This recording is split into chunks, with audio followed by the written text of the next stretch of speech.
it's never going to make you happy. Okay. And how do you get into union with God? Because you said two. She's got one thing. You've got two. Prayer. So if you could live a life where you prayed in the chapel for 4 hours a day, and then lived in a community with people where you were called to constantly interact, serve, and be with them, would you be supremely happy? I'm not becoming a nun.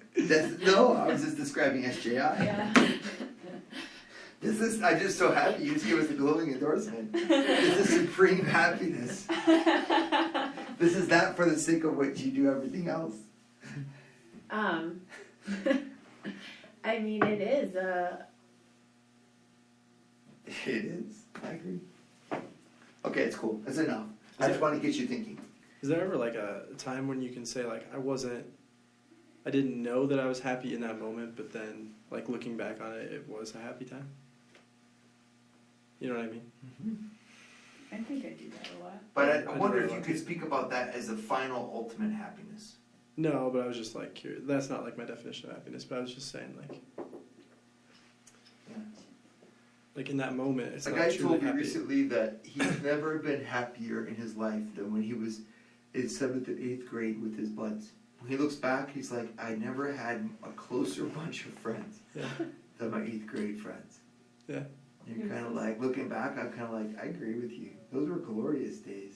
I mean, like when the worst thing that could happen is you get 10 demerits. Yeah. That don't mean anything. It's like amazing, you know? So, okay. So Vincenzo, what is ultimate happiness for you? Being surrounded by people you love.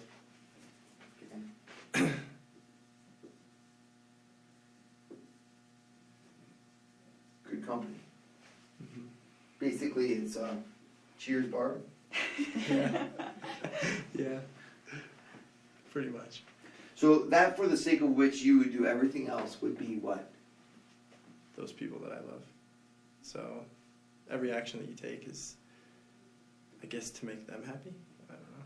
God is out of the picture. You're with God. Well, I mean, It's- but you know it's for God too. It's not just like, oh, it's just for them. But he's kind of like out of the picture. Kind of like, yo, what's up, Big G? But I'm really happy to be with my friends. No, I mean, he has. My friends. I just think that there's separate like happiness levels, and I think that's one of them. So we're It's going like, to the highest one. Oh, the highest, yeah, for sure. Then, I think that you should. Good company. You're going to throw God in there just for good measure, but you're not quite sure why. Well, no, I just don't know how. It fits Do you in think my being life. alone with God face to face would be better than being with all your friends? Yeah. Okay. Mm-hmm. How do you be alone with God face to face on earth? On Earth, go to mass. So if I would say what is happiness, you'd say praying. Yeah. And then going to the bar. Yeah.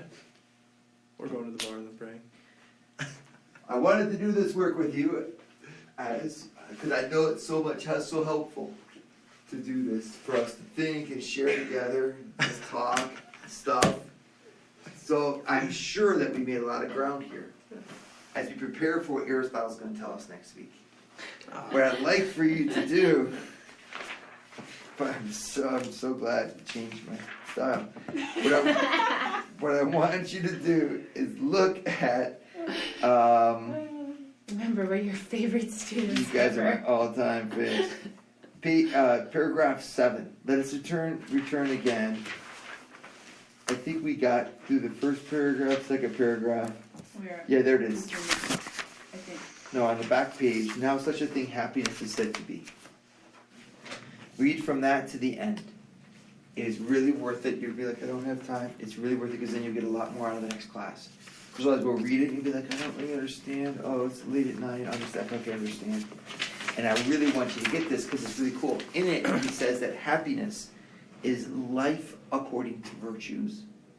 And he goes, according to the highest virtue, which is wisdom. It doesn't say anything about loving selflessly. It's like the happiest you can be on earth is when you contemplate the truth. And then he says, if you had that for a whole life, you would actually be a god. It's really, really cool. And then he's like, end of book 1. There's 9 more to go. Drop the mic. Yeah. Okay,